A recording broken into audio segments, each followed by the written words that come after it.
pengajian. Kita mulai kepada Ustaz. Falyatafaddal mashkura. Bismillahirrahmanirrahim. Assalamualaikum warahmatullahi wabarakatuh. Alhamdulillahi hamdan katsiran thayyiban mubarakan fih, mubarakan alaih, kama yuhibbu rabbuna wa yardah. Wa ashhadu an la ilaha illallah wahdahu la syarika lah, wa ashhadu anna Muhammadan abduhu wa rasuluh, sallallahu alaihi wa ala alihi wa sahabatihi ajma'in, wa man tabi'ahum bi ihsanin ila yaumiddin, amma ba'd. Fa ikhwani wa akhwati fillah rahimani wa rahimakumullah. Kita lanjutkan pembahasan kitab At-Tauhid, memasuki bab yang ke-10. Penulis rahimahullah ta'ala menyebutkan babu ma ja'a fi dzabhi li ghairillah, bab tentang menyembelih untuk selain Allah subhanahu wa ta'ala. Bab ini membahas tentang salah satu bentuk kesyirikan, dan kesyirikan ini sudah sangat tua. Namun sayangnya sampai hari ini masih ada orang yang melakukannya. Bahkan di antara yang melakukannya masih mengaku sebagai muslim, dan mereka anggap itu sebuah tradisi yang baik, yaitu tradisi tumbal dan sesajen, mempersembahkan sembelihan untuk pengagungan dan pendekatan diri kepada selain Allah subhanahu wa ta'ala. Maka ini adalah syirik besar. Kenapa? Karena menyembelih untuk pengagungan dan pendekatan diri itu adalah ibadah. Apa dalilnya itu adalah ibadah? Penulis rahimahullah menyebutkan beberapa dalil dari Al-Quran dan Sunnah. Dalil yang pertama, Surat Al-An'am ayat 162-163. Allah subhanahu wa ta'ala berfirman, Qul inna salati wa nusuki wa mahyaya wa mamati lillahi rabbil alamin. Katakan wahai Muhammad, sampaikan kepada mereka, sesungguhnya salatku dan nusukku. Makna nusuk di sini dijelaskan oleh banyak ulama ahli tafsir dari kalangan salaf adalah sembelihanku. Begitu pula hidupku dan matiku hanya untuk Allah Rabbul Alamin. La syarikalah, tidak ada sekutu baginya.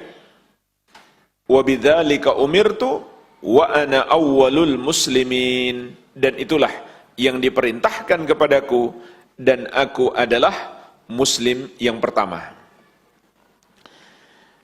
Ayat yang mulia ini menjelaskan kepada kita bahwa menyembelih termasuk ibadah dari 3 sisi pendalilan. Yang pertama, menyembelih dalam ayat ini disebutkan bersama dengan solat. Dan solat sudah dimaklumi adalah ibadah yang sangat agung. Kalau begitu kita pun paham, menyembelih adalah ibadah. Yang kedua, ditegaskan dalam ayat ini, solat maupun menyembelih lillahi rabbil alamin, hanya untuk Allah Rabbul Alamin. Berarti menyembelih dan solat adalah ibadah, karena dikhususkan hanya untuk Allah Rabbul Alamin. Dan yang ketiga, la syarikalah, ditegaskan lagi, tidak ada sekutu bagi Allah. yaitu tidak ada sekutu dalam solat maupun dalam penyembelihan maupun dalam semua ibadah. Menunjukkan bahwa menyembelih sebagaimana solat adalah ibadah. Kalau begitu jamaah sekalian, jika telah jelas bahwa menyembelih itu ibadah, tidak boleh kita persembahkan kecuali hanya untuk Allah semata. Karena ibadah milik khusus Allah tabaraka wa ta'ala. Sebagaimana yang terkandung di dalam La ilaha illallah. Sudah sering kita bahas, namun penting untuk selalu kita ingatkan, kalimat La ilaha illallah terdiri dari dua bagian. Bagian yang pertama adalah an-nafyu, penafikan, yang terkandung di dalam La ilaha. Maknanya adalah kita ingkari, kita salahkan, kita benci, dan kita jauhi semua yang disembah selain Allah. Bagian yang kedua adalah al-itsbat, penetapan, yang terkandung di dalam illallah. Maknanya adalah kita yakini, kita imani, tanpa ada keraguan sedikit pun, hanya Allah subhanahu wa ta'ala yang berhak disembah. Maka semua yang disembah selain Dia adalah batil, sehingga seluruh amal ibadah kita hanya kita persembahkan untuknya. Tidak sedikit pun kita berikan kepada selainnya. Oleh karenanya, La ilaha illallah bermakna La ma'budah haqqun illallah. Tidak ada yang berhak disembah kecuali Allah subhanahu wa ta'ala. Maka menyembelih termasuk ibadah yang sangat agung, hanya boleh diberikan untuk Allah semata. Hanya jemaah sekalian, ulama menjelaskan, menyembelih untuk selain Allah itu ada 3 macam. Tidak semuanya syirik. Menyembelih untuk selain Allah ada 3 macam. Yang pertama, menyembelih untuk memuliakan tamu atau untuk sekedar untuk memuliakan tamu dan untuk walimatul urs. Ini yang pertama. Ini menyembelih yang dianjurkan, yang disyariatkan. Menyembelih untuk selain Allah yang dianjurkan atau disyariatkan, yaitu menyembelih untuk memuliakan tamu dan resepsi pernikahan. Karena Nabi SAW mengatakan, "Man kana yu'minu billahi wal yawmil akhir falyukrim jarahu." Barang siapa beriman kepada Allah dan hari akhir, hendaklah dia muliakan tamunya.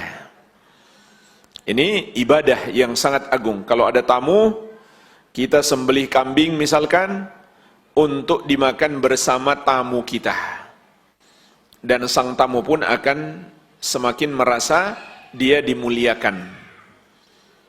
Maka ini akan semakin menguatkan hubungan antara sesama muslim. Apalagi kalau misalkan ada keluarga dari jauh.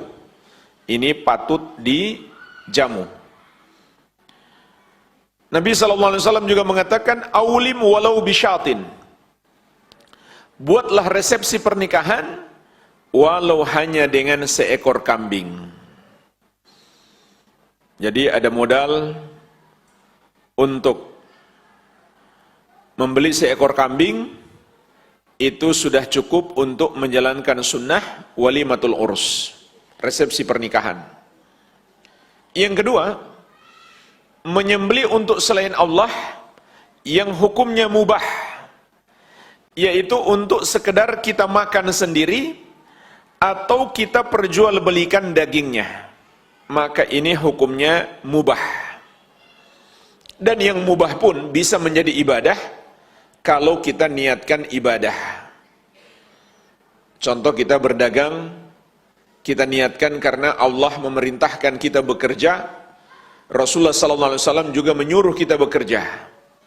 Maka saat itu menjadi ibadah karena Nabi SAW mengatakan innamal a'malu binniyat, sesungguhnya amalan-amalan itu tergantung niat. Yang ketiga, menyembelih untuk selain Allah untuk pengagungan dan pendekatan diri. Maka inilah yang kita bahas. Ini termasuk kesyirikan. Namun hari ini orang-orang yang melakukannya menganggap itu suatu hal yang baik. Karena kata mereka ini adalah tradisi, budaya bangsa yang sudah diwariskan turun-temurun. Sampai mereka namakan sebagai kearifan lokal. Padahal itu lebih pantas disebut kemungkaran lokal. Yaitu mereka menyembelih untuk sesajen, untuk tumbal, untuk persembahan kepada selain Allah. Bahkan di balik itu pun masih ada kesyirikan yang lain, yaitu mereka meyakini makhluk yang mereka persembahkan sesajen itu adalah penguasa di pantai mereka, penguasa di laut mereka. Ini adalah syirik yang lain, karena yang menguasai segala sesuatunya hanya Allah Subhanahu wa ta'ala. Mereka pun meyakini makhluk itu maha mampu menunaikan hajat mereka. Makanya mereka melakukan pendekatan diri kepadanya supaya hajat-hajat mereka ditunaikan. Maka ini syirik yang lain. Mereka pun meyakini makhluk itu maha mampu menimpakan mudarat kepada mereka. Makanya mereka persembahkan sesajen supaya makhluk itu enggak marah dan tidak menimpakan mudarat. Maka itu adalah syirik yang lain. Bahkan jemaah sekalian, syirik mereka lebih parah daripada musyrikin jahiliyah dahulu.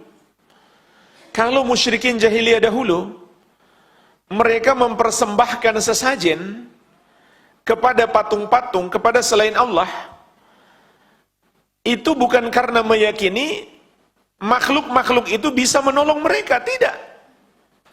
Mereka hanya ingin bertawasul agar mendapatkan syafaat di sisi Allah, agar makhluk-makhluk itu menjadi perantara supaya Allah menolong mereka. Tapi ada orang yang mengaku muslim hari ini malah meyakini ada selain Allah yang menguasai, yang bisa menolongnya, bisa menunaikan hajatnya, atau bisa menghilangkan mudarat darinya, ataupun bisa menimpakan mudarat kepadanya. Keyakinan ini tidak ada pada musyrikin jahiliyah dahulu. Makanya jemaah sekalian, orang musyrikin jahiliyah itu, kalau mereka menghadapi kondisi bahaya, maka mereka akan beribadah hanya kepada Allah dan meninggalkan berhala mereka.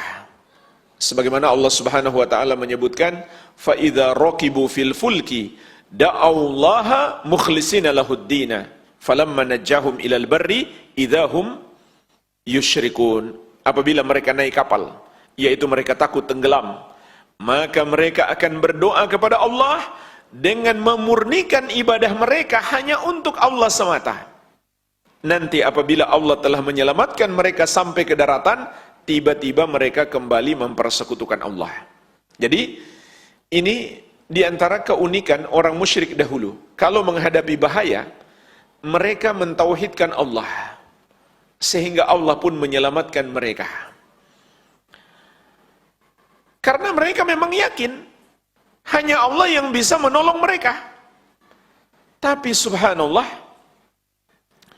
ada orang hari ini yang mengaku muslim, ketika Allah Subhanahu wa taala berikan kenikmatan, panen mereka misalkan berhasil, apa yang mereka lakukan? Mereka berbuat syirik. Mereka persembahkan sesajen kepada makhluk yang mereka yakini telah menumbuhkan tanaman mereka. Ada yang tahu siapa makhluk tersebut? Namanya? Siapa? Maksud saya nama aslinya. Ada yang tahu nama aslinya? Nama aslinya adalah setan. yang mereka sebut Dewi Sri, makhluk khayalan, setan yang menipu mereka, mengaku-ngaku sebagai dewa-dewi.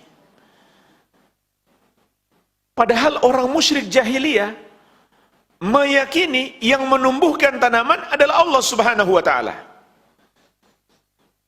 Wa anzala minas samaa'i ma'an fa akhraja bihi minas thamarati rizqan lakum fala taj'alu lillahi andada wa antum ta'lamun.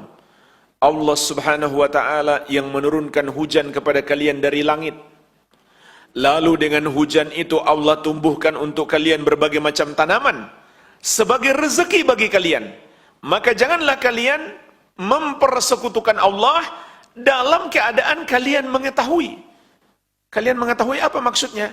Kalian mengetahui Allah yang menurunkan hujan dan menumbuhkan tanaman. Bandingkan dengan sebagian orang yang mengaku muslim hari ini.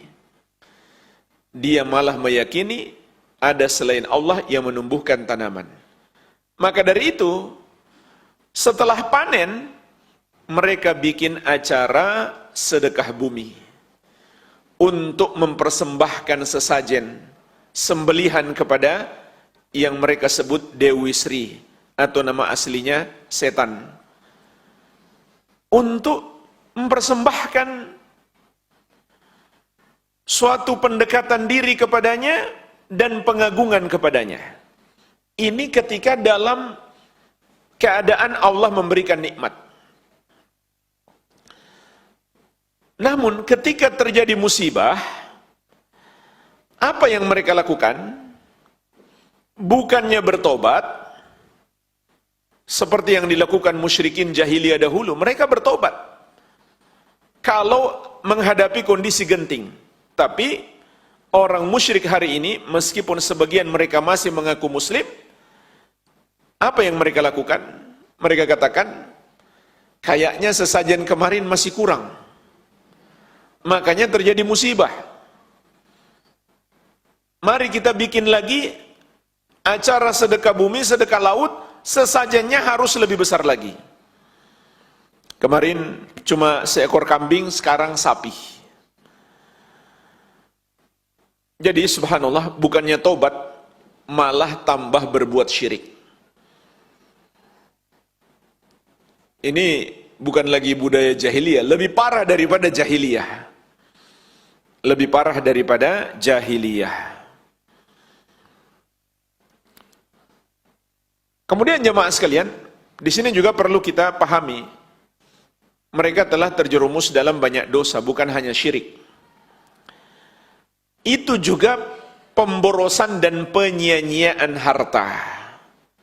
Padahal dengan jelas Allah Subhanahu wa taala mengingatkan, wala tubadzir tabdzira innal mubadzirina kanu ikhwana syayatin. Jangan kamu berlaku boros, karena orang-orang yang boros itu adalah teman-temannya setan, saudara-saudaranya setan. Innallaha yakrahu lakum thalathan.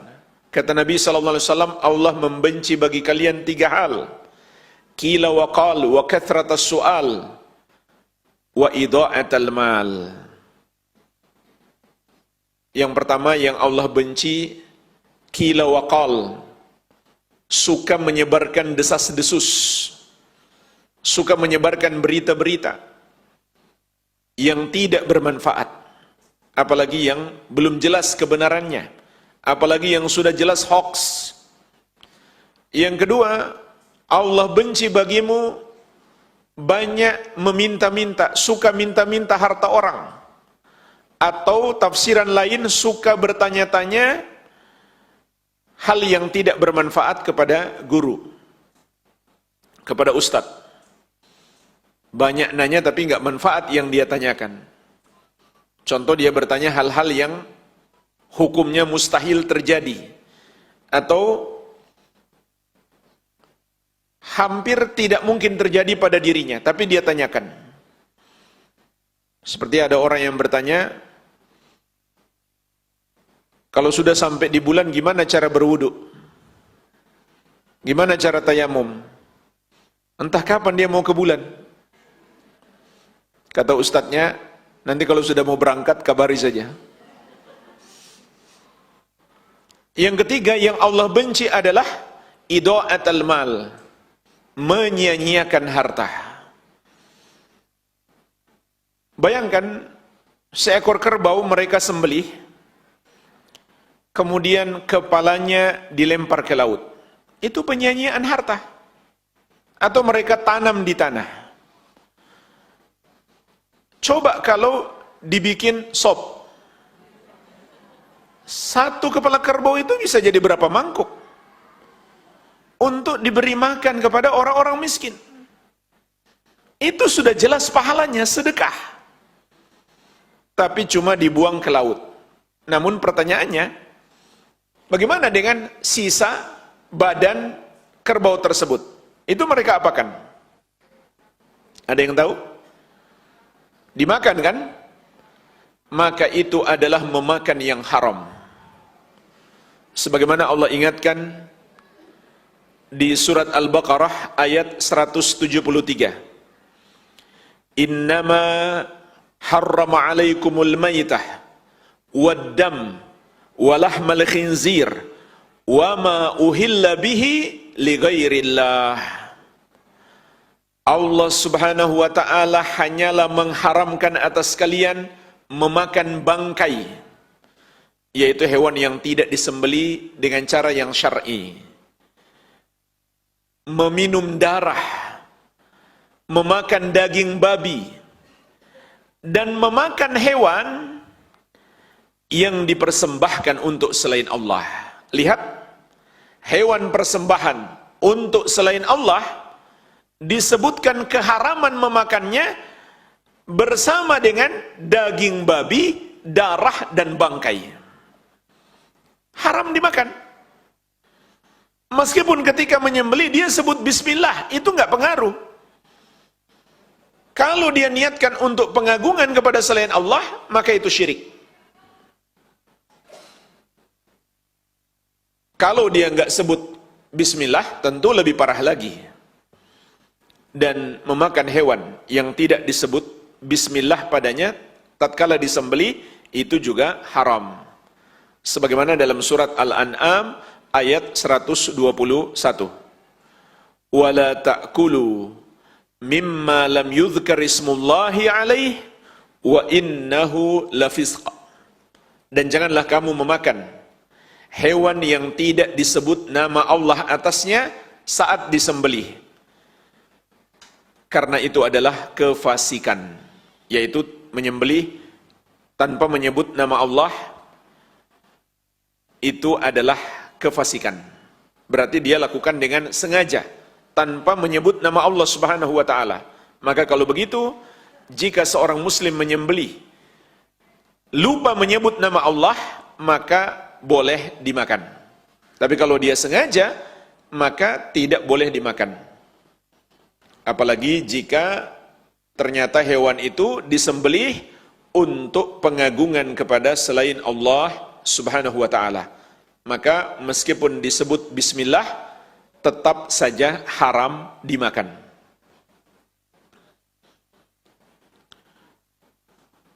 Dan bahkan sembelihan orang musyrik selain ahlul kitab, meskipun mereka sembelih hanya untuk dimakan, bukan untuk persembahan kepada selain Allah, itu juga haram dimakan.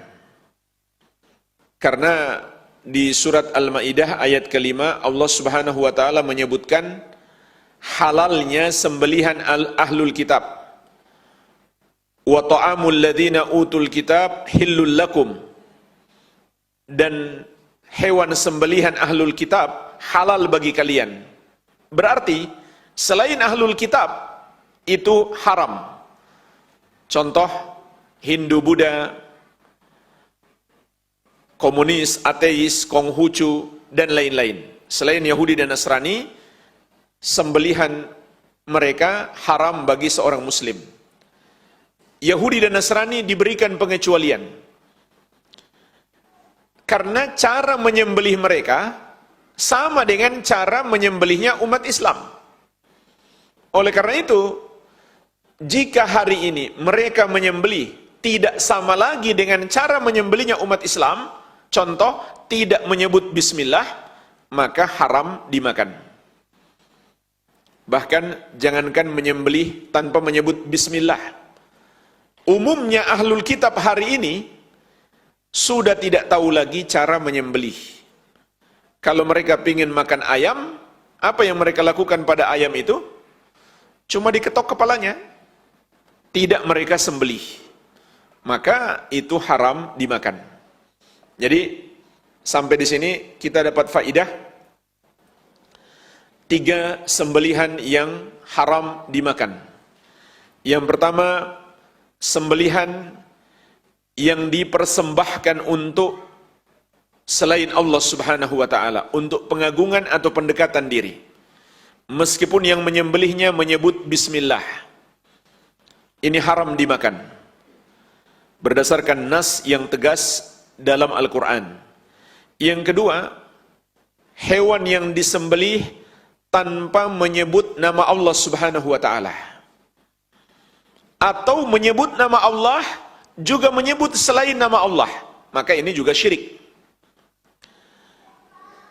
Karena dia menduakan Allah dalam menyembelih, dalam meminta tolong ketika menyembelih.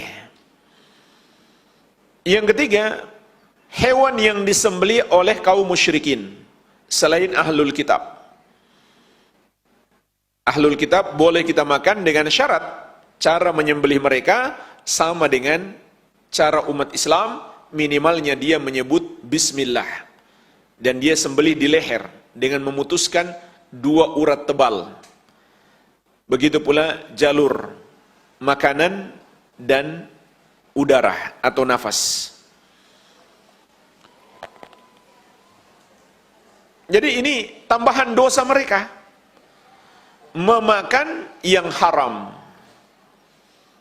Ada lagi cara lain yang mereka lakukan yang merupakan tambahan dosa, yaitu membuang hewan hidup-hidup ke laut. Mungkin sudah malas menyembelih, mereka bawa ke tengah laut atau ke tengah sungai seekor kerbau atau seekor kambing, lalu mereka buang hidup-hidup sebagai penyembahan. Maka di sini mengandung kezaliman kepada hewan tersebut, membiarkan dia mati dalam keadaan tersiksa, yaitu mati tenggelam. Dan itu kan butuh waktu yang cukup lama untuk dia mati. Beda ketika disembelih, dia bisa langsung mati. Maka dianjurkan dalam menyembelih itu digunakan pisau yang tajam, supaya dia tidak lama matinya. Jadi mereka yang menyembelih untuk selain Allah, kemungkarannya sangat banyak yang mereka lakukan, bukan hanya sekedar syirik menyembelih kepada selain Allah. Masih ada syirik yang lain, masih ada pula dosa-dosa yang lain. Dan kalau kita fikir-fikir jamaah sekalian, ini enggak masuk akal sebetulnya. Bertentangan dengan logika yang sehat. Meyakini ada penguasa selain Allah, padahal itu hanyalah makhluk yang lemah. Kemudian mereka persembahkan sesajen untuknya, karena meyakini dia maha mampu menolong mereka, atau karena mereka takut dia bisa menimpakan mudarat kepada mereka, makanya harus dikasih tumbal. Ini enggak masuk akal sehat, bertentangan dengan akal sehat. Begitu pula hewan yang bisa kita gunakan untuk sedekah, sudah jelas-jelas pahalanya. Banyak pula orang miskin yang membutuhkan, cuma dibuang ke laut, ditanam di tanah. Kalaupun dimakan, berarti memberi makan yang haram. Maka ini bertentangan dengan akal sehat.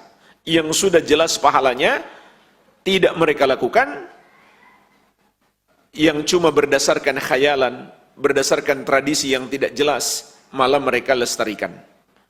Kita masuk ke dalil yang kedua. Surat Al-Kautsar ayat ke-2. Allah Subhanahu wa taala berfirman, "Fasholli li rabbika wanhar." Salatlah dan menyembelihlah hanya untuk Rabbmu. Maka solatlah dan menyembelihlah hanya untuk Rabbmu. Ayat ini menunjukkan kepada kita menyembelih seekor hewan termasuk ibadah dari dua sisi. Yang pertama, menyembelih dalam ayat ini disebutkan bersama dengan solat. Dan solat sudah dimaklumi adalah ibadah yang sangat agung. Kalau begitu menyembelih juga ibadah. Yang kedua, ayat ini memerintahkan kepada kita untuk mengkhususkan solat dan penyembelihan hanya untuk Allah. Berarti kita pun paham, sebagaimana solat, menyembelih juga adalah ibadah. Kalau begitu, kita hanya boleh menyembelih untuk Allah Subhanahu wa Ta'ala semata. Maka menyembelih untuk selain Allah adalah syirik besar.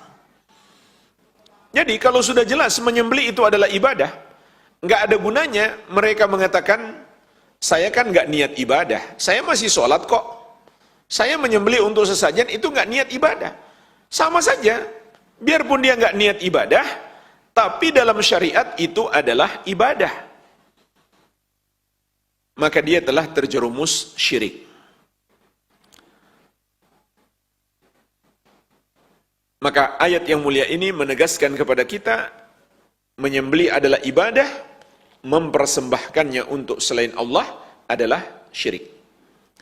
Dan juga jamaah sekalian, dua dalil yang telah kita bahas menunjukkan kepada kita betapa agungnya ibadah menyembelih. Karena disebutkan bersama dengan solat. Dan solat adalah ibadah yang paling agung. Menyembelih disebutkan bersama dengan solat. Berarti ibadah menyembelih adalah ibadah yang sangat agung. Ditambah lagi, dalam ayat ini, kita disuruh solat dan menyembelih untuk mensyukuri nikmat yang sangat besar. Nikmat apa itu? Lihat ayat sebelumnya. Nikmat apa? Inna a'tainakal kautsar. Sesungguhnya kami telah menganugerahkan kepadamu wahai Muhammad al-kautsar. Untuk bersyukur atas nikmat al-kautsar, solatlah dan menyembelihlah hanya untuk Rabbmu. Dan nikmat al-kautsar adalah nikmat terbesar. Karena Al-Kautsar itu maknanya ada dua. Yang pertama, sungai di surga. Artinya, Nabi kita dan pengikut beliau sallallahu alaihi wasallam sudah pasti masuk surga. Bukankah itu nikmat yang besar? Dan yang kedua, Al-Kautsar itu adalah kebaikan yang melimpah. Maksudnya Al-Quran dan Sunnah. Bukankah diturunkannya Al-Quran dan Sunnah adalah nikmat terbesar bagi kita? Untuk mensyukurinya, kita disuruh sholat dan menyembelih. Berarti menyembelih adalah ibadah yang sangat agung. Dan menyembelih dalam Islam ada tiga. Menyembelih yang merupakan ibadah ada tiga. Yang pertama,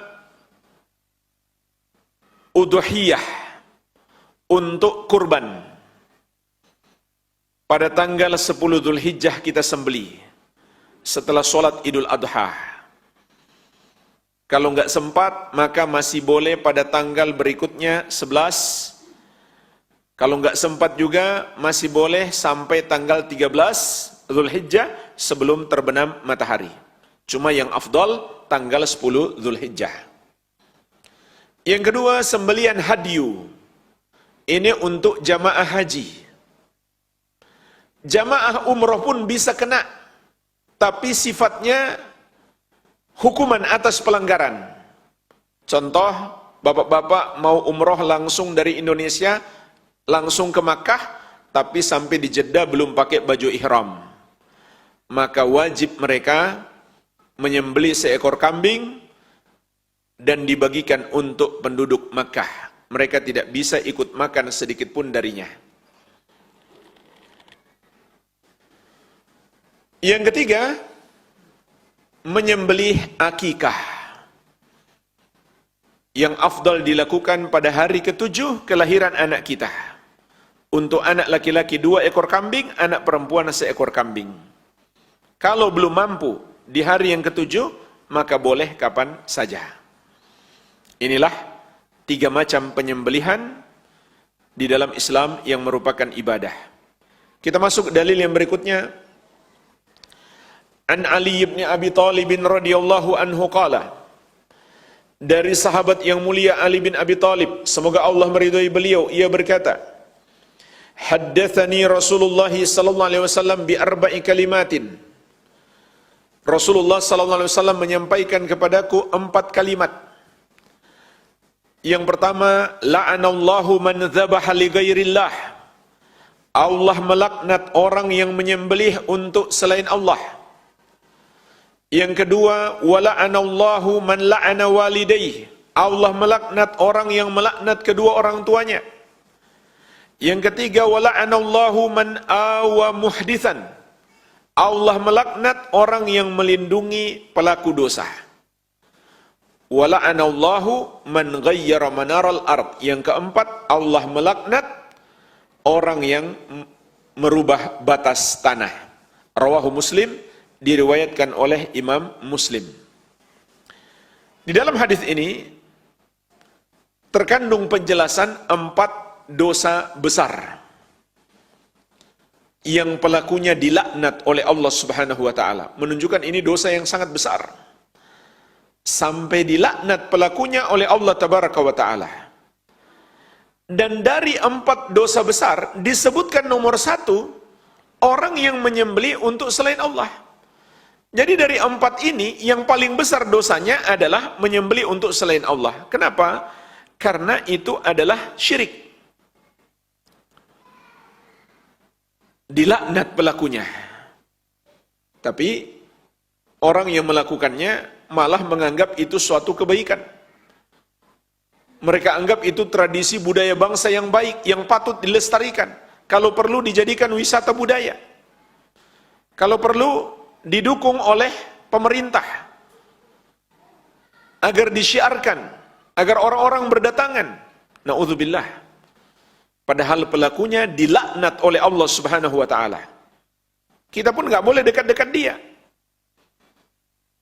Nanti kita dilaknat oleh Allah Tabaraka wa taala, kecuali kita datang kepadanya untuk berdakwah.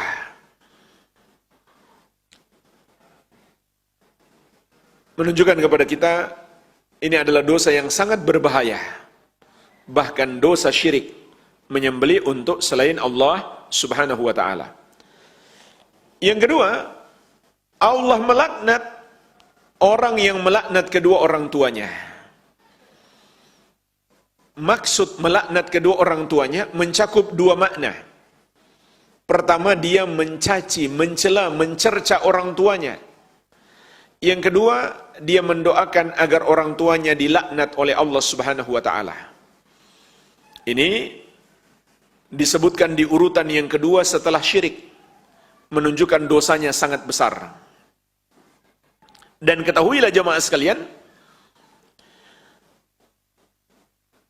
melaknat kedua orang tuanya itu bisa jadi secara langsung, bisa jadi secara tidak langsung.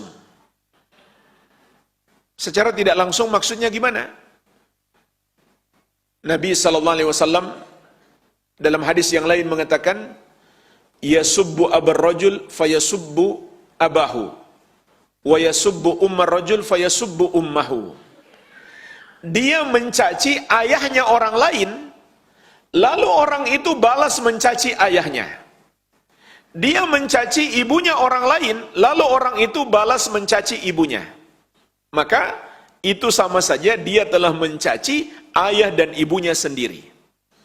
Masih ditambah lagi dengan dosa mencaci orang tuanya orang lain. Jadi dosanya double. Maka hati-hati. Ini dosa yang sangat besar. Yang ketiga, Allah melaknat orang yang melindungi pelaku dosa. Bagaimana cara dia melindungi? Ada 3 penafsiran ulama. Dan 3-tiganya tercakup di dalam makna hadis.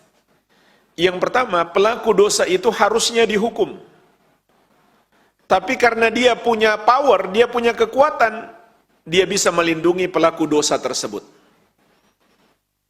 Atau yang seharusnya dihukum berat, harusnya dipenjara seumur hidup misalkan, atau bahkan dihukum mati, cuma dipenjara 6 tahun.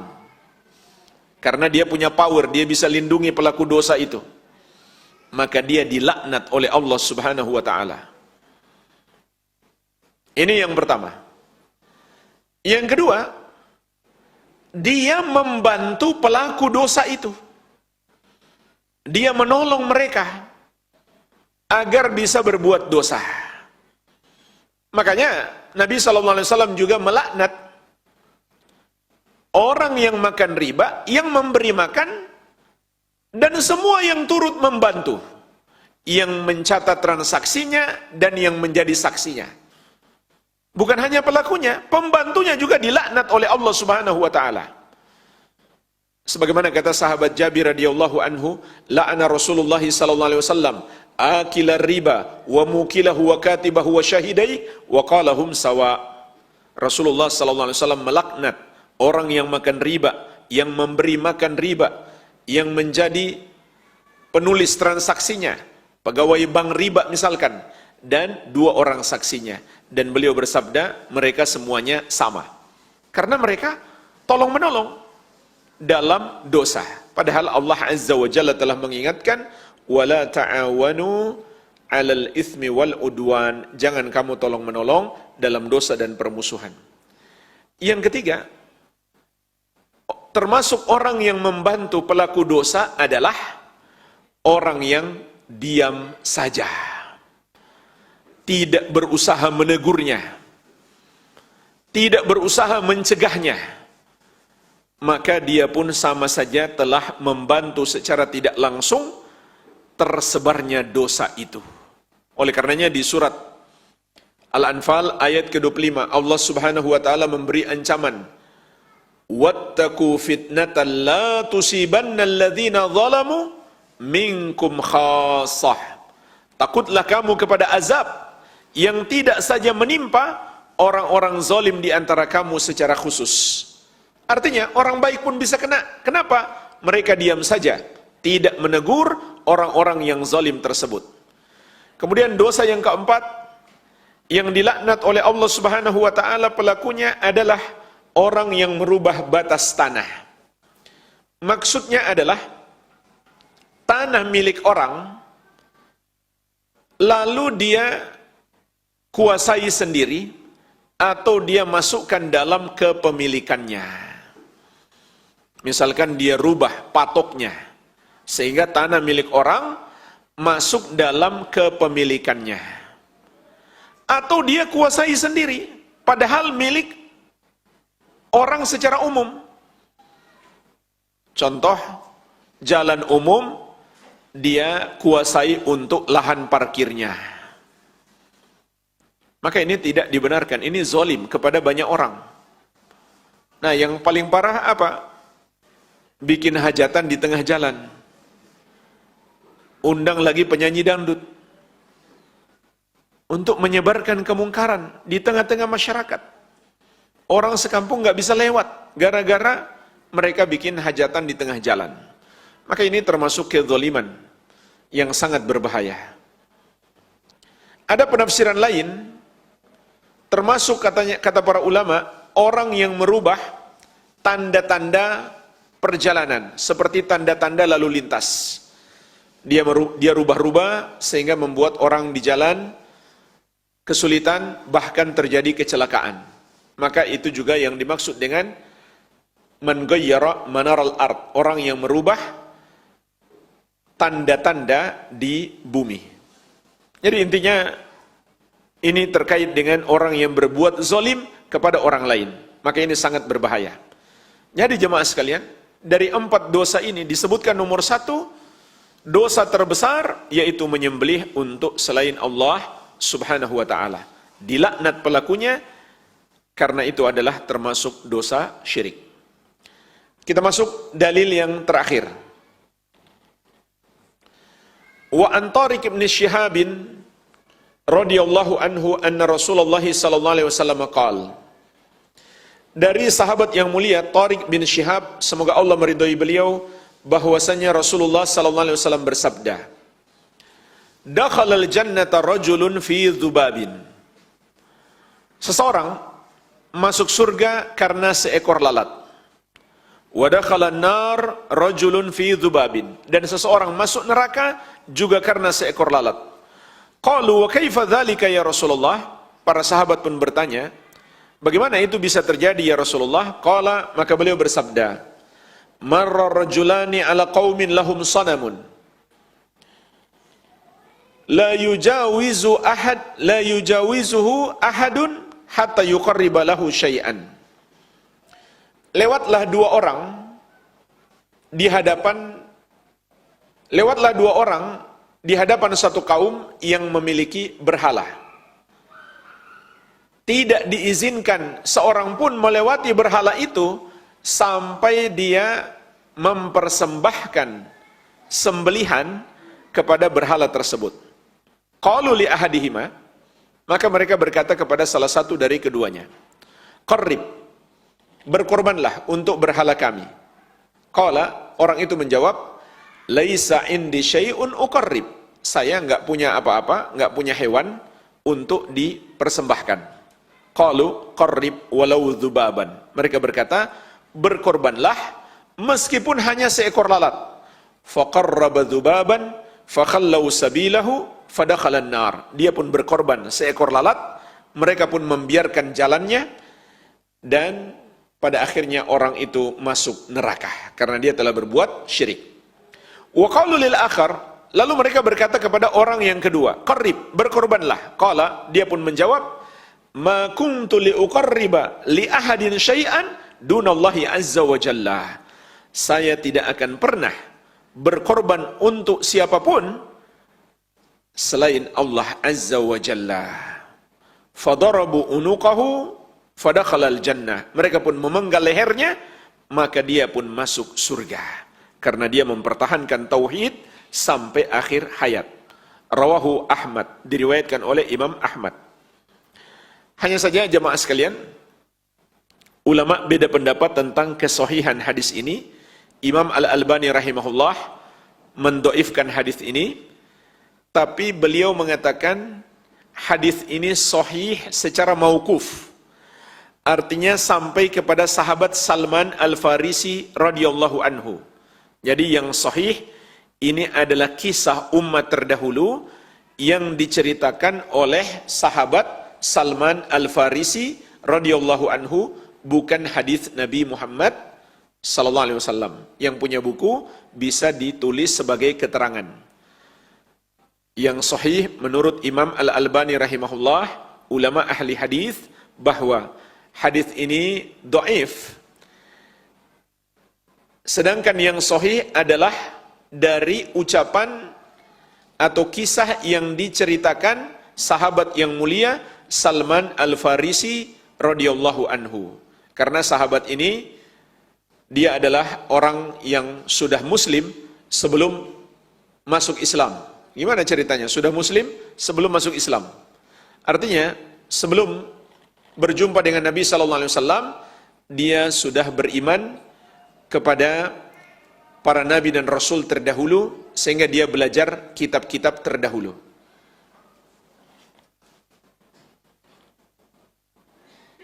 Pelajaran yang bisa kita petik dari hadis ini atau kisah ini jelas bahwa menyembelih untuk selain Allah adalah syirik. Meskipun yang disembelih hanya seekor lalat. Meskipun lalat itu kalau dipersembahkan untuk Allah tentu tidak sah. Ayam pun tidak sah. Andai seseorang menyembelih 1000 ekor ayam untuk berkurban, itu tidak sah. Karena yang boleh menjadi hewan kurban itu hanya 3. Onta, sapi, dan kambing. Semua jenis sapi termasuk kerbau. Semua jenis kambing, apapun. Kalau seseorang menyembelih seekor ayam untuk persembahan kepada Allah, itu tidak sah. Tapi kalau dia persembahkan kepada selain Allah, maka itu tetap dihukumi sebagai syirik. Jadi hadis ini menunjukkan menyembelih untuk selain Allah adalah syirik. Dan hadis ini juga mengingatkan kita betapa bahaya dosa syirik. Menyebabkan pelakunya masuk neraka. Bukan hanya masuk neraka, bahkan kekal di dalamnya untuk selama-lamanya, sebagaimana sudah kita bahas bahaya syirik di bab yang keempat. Hadis ini juga memberi pelajaran kepada kita keutamaan orang yang bersabar, istiqamah di atas tauhid sampai dia berpisah dengan hidup ini, maka dia pasti masuk surga. Dan hadis ini juga menunjukkan kepada kita bahwa bahaya apapun di dunia ini, termasuk bahaya kematian, itu nggak ada apa-apanya dibandingkan bahaya dosa syirik. Sehingga mati lebih baik bagi seorang muslim daripada terjerumus dalam dosa syirik. Sebagaimana di hadis yang lain, Nabi SAW mengatakan, La tusyrik billahi syai'an wa in qutti'ta wa hurrikta. Jangan kamu persekutukan Allah dengan sesuatu apapun.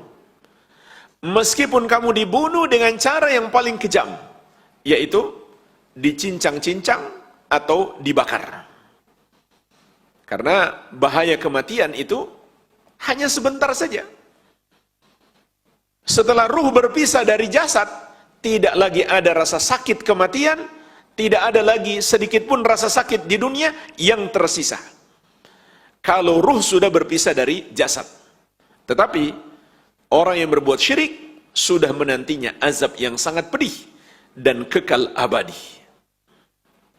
Cuma jemaah sekalian, pada umat Islam, kalau dipaksa oleh musuh untuk berbuat syirik dengan paksaan yang mengandung ancaman berbahaya, seperti dibunuh atau dibunuh keluarganya atau dihilangkan anggota tubuhnya, maka syariat mengizinkan dia melakukan kekafiran hanya secara zahir, hatinya tetap menolak.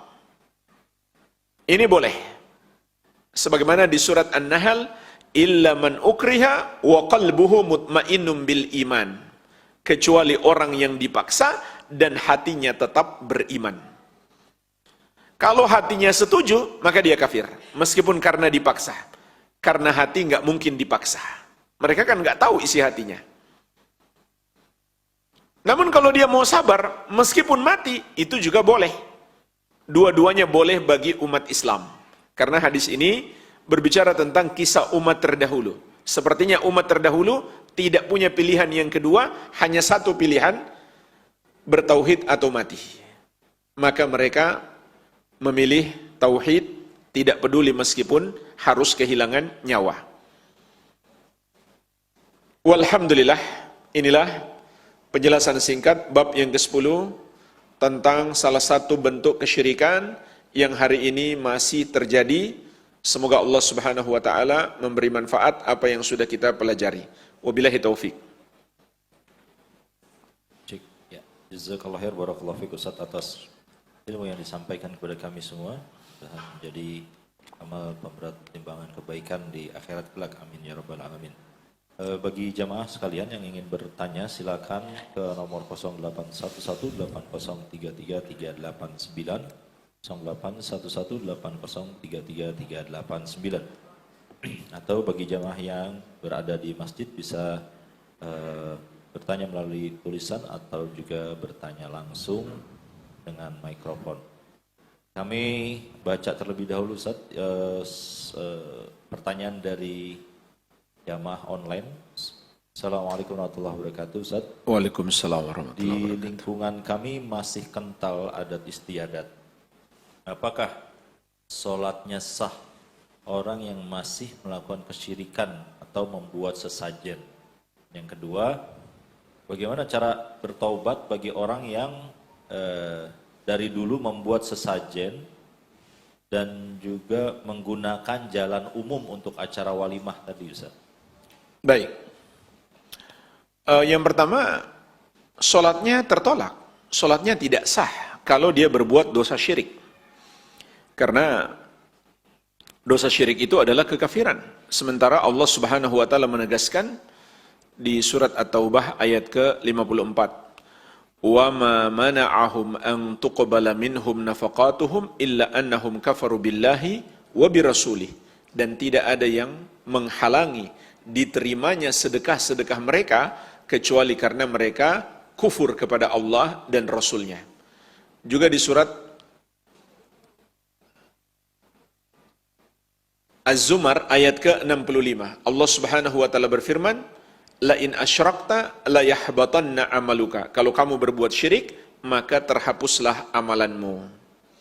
Jadi ini di antara bahaya dosa syirik, yaitu menghapuskan amalan yang sudah dilakukan dan menghalangi diterimanya amalan yang akan dilakukan. Yang kedua, bagaimana cara bertobat dari dosa syirik? Adalah dengan memenuhi syarat taubat dan kembali masuk Islam mengucapkan 2 kalimat syahadat. Karena dosa syirik membatalkan keislaman. Adapun bertobat dari dosa selain syirik cukup dengan memenuhi syarat taubat yang sudah kita maklumi. Pertama, ikhlas karena Allah Subhanahu wa taala. Yang kedua, meninggalkan dosa itu. Yang ketiga, menyesalinya. Yang keempat, bertekad tidak akan mengulanginya di masa yang akan datang. Dan yang kelima adalah masih ada waktunya, yaitu sebelum kematian datang menjemput atau sebelum matahari terbit dari arah barat.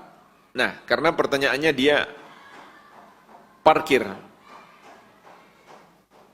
dengan mengganggu warga, berarti dia harus minta maaf kepada mereka karena itu zalim. Ini syarat yang keenam.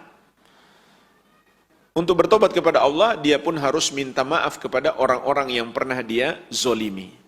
Demikian, wallahu alam. Ya, selanjutnya Ustaz, ada pertanyaan tentang tadi menggeser batas tanah Ustaz. Jadi di rumah kami terlihat atau tercantum ukuran tanah berdasarkan di sertifikat, yaitu 117 meter Ustaz. Rata-rata ada 3 sampai 4 rumah.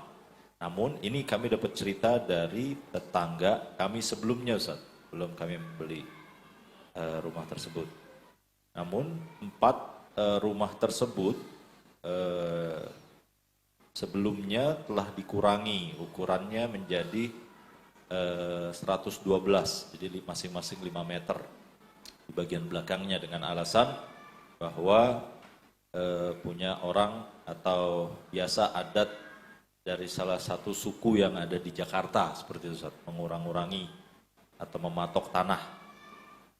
Sehingga antara di sertifikat dengan kenyataannya ini berbeda.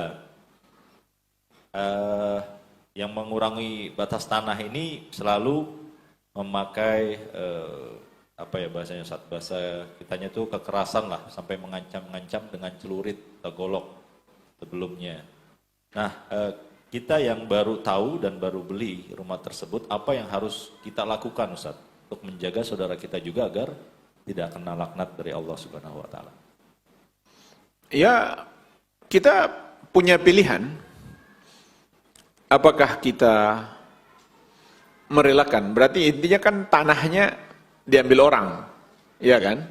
Kalau kita merelakan dan kita anggap pemberian saja bagi dia atau sedekah bagi dia, maka tidak ada masalah, kita dapat pahala. Tapi kalau kita mau menuntut, ya tidak ada masalah juga, boleh. Boleh kita menuntut, mengambil kembali. Kalau dia bersikeras, kita boleh laporkan kepada pemerintah. Tidak masalah, itu hak kita. Kita ambil langsung dari dia atau melalui pemerintah, boleh kita lakukan. Wallahu a'lam. Ya Ustaz. Selanjutnya Ustaz, ini ada berkaitan juga dengan tadi penggunaan jalan raya Ustaz. Pertanyaannya, bagi orang-orang yang menggunakan jalan untuk sholat id Ustaz, karena sholat di tanah lapang, akhirnya sampai ke jalan-jalan. Terus yang kedua, bagi orang-orang yang menggunakan jalan untuk tablik akbar atau kajian, Ustaz, seperti itu. Bagaimana hukumnya, Ustaz? Kalau faktanya itu sampai mengganggu pengguna jalan, maka itu kezaliman, itu nggak patut. Kalau memang masjidnya sudah tidak memungkinkan, seharusnya cari tempat lain. Walhamdulillah, di negeri kita masjid banyak, tempat sholat banyak, maka carilah tempat lain kalau memang di situ sudah tidak memungkinkan. Intinya kalau sampai mengganggu pengguna jalan, maka itu adalah kezaliman. Wallahu alam. Baik, pertanyaan selanjutnya, Ustaz. Assalamualaikum warahmatullahi wabarakatuh. Waalaikumsalam. Bolehkah seorang ibu menyembelih ayam atau sejenisnya, Ustaz? Boleh. Wanita boleh menyembelih, tidak ada masalah. Menyembelih tidak khusus laki-laki, perempuan juga boleh menyembelih. Tidak ada larangan perempuan menyembelih. Sahabiyah juga pernah menyembelih di masa Nabi SAW. Wallahu alam. Baik, pertanyaan selanjutnya, Ustaz. Kalau beli ayam potong, tidak tahu membaca bismillah atau tidak, apakah termasuk haram hukum dagingnya, Ustaz? Kalau kita beli dari pasar kaum muslimin, maka hukum asalnya halal. Kecuali ada berita valid. Mereka menyembelih tanpa menyebut bismillah. Tapi selama tidak ada berita valid, hanya misalkan ada kabar burung belum jelas, maka hukum asalnya halal. Karena itulah asalnya seorang muslim, dia menyembelih dengan menyebut bismillah. Dan al-yakin la yazulu bisyak. Keyakinan tidak dapat hilang dengan adanya keraguan. Jadi nggak usah ragu, nggak usah khawatir. Meskipun ada keraguan, keraguan itu nggak perlu dianggap. Karena al-yakin la yazulu bisyak.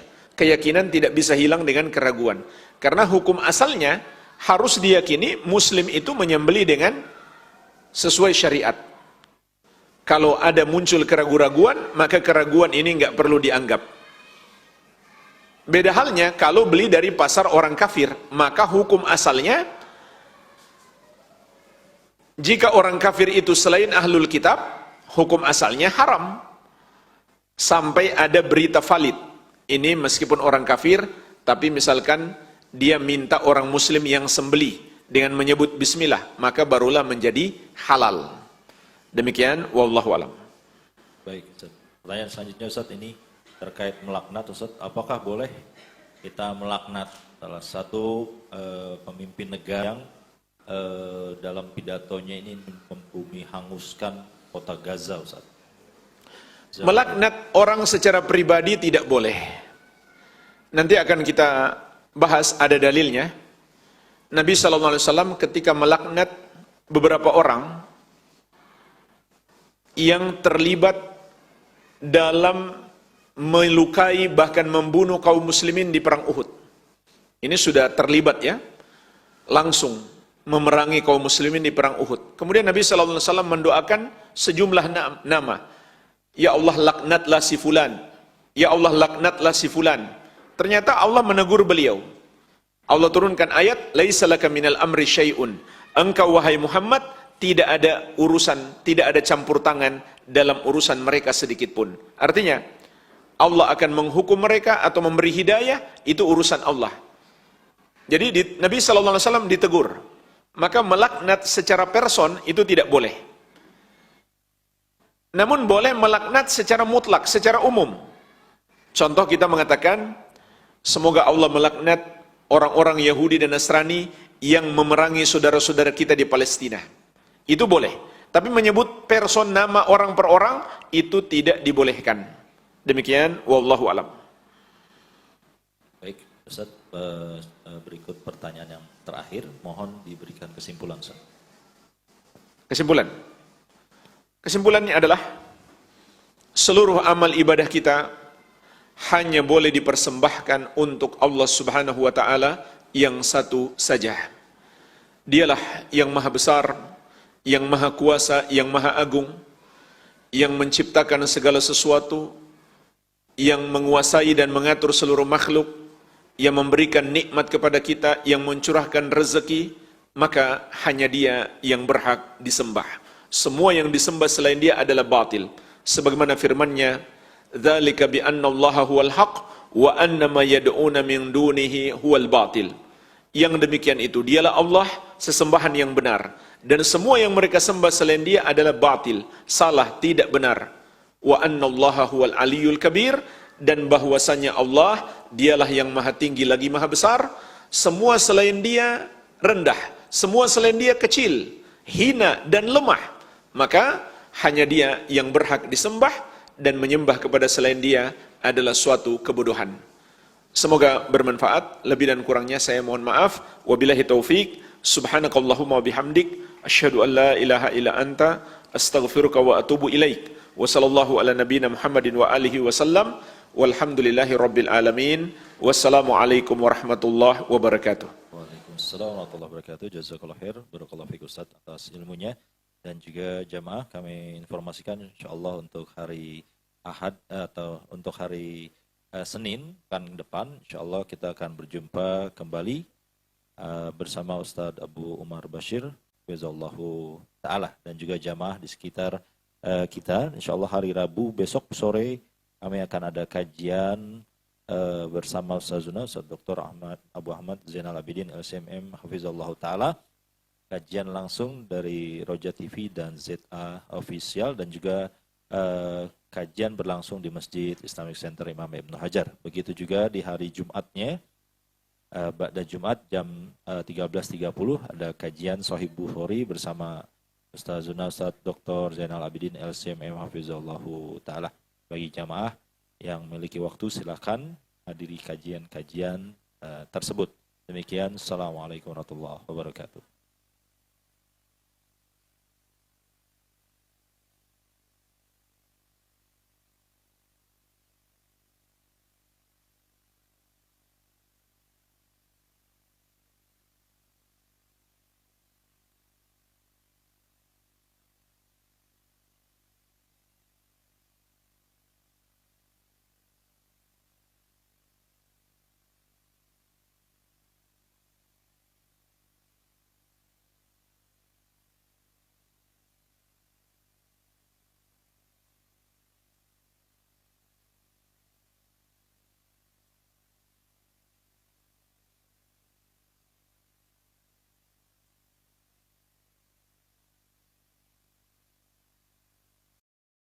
Subscribe channel Marhaban TV.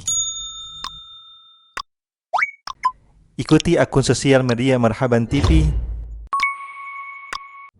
siaran Telegram, grup WhatsApp. Yuk berdakwah bersama kami. Dukung operasional dakwah dan sosial kami. Raih pahala jariah yang terus mengalir sampai hari kiamat. Jazakumullahu khairan.